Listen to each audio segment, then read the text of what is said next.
sportsku 2012. godinu u Kotoru obilježio je omladinski fudbalski klub Grbalj. Branislav Janković, prvotimac Grblja, najbolji je sportista Kotora, odlučila je opštinska komisija za sport u saradnji sa aktivom sportskih novinara. Janković je mladi reprezentativac Crne Gore. Tim iz Radanovića, petoplasirani tim jesenjeg dijela šampionata kojeg očekuje polufinale kupa, najbolji je sportski kolektiv. Za sportsku nadu izabran je Nikola Radonjić, 15-godišnjak koji igra za prvi tim Primorca. Radonjić je član kadetske reprezentacije Crne Gore.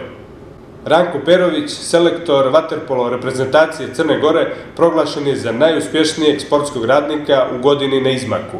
Perović je osvajanjem srebra na Evropskom prvenstvu i 4. mjesta na olimpijadi vratio nacionalnu selekciju u sam vrh svjetskog vaterpola. Dobitnici specijalnih priznanja su Aleksandra Milinić, košarkaški klub Grbalj, Blažo Kustudić, judo klub Kotor, Nina i Nevena Marković, džiu-džitsu klub Soko, Dejan Kotorac, fudbalski klub Okelj i Dragan Rajević, novoizabrani član Evropskog vaterpolo komiteta. Svečano uručenje nagrada biće upriličeno u Palati Bizanti 20. decembra u 18 sati.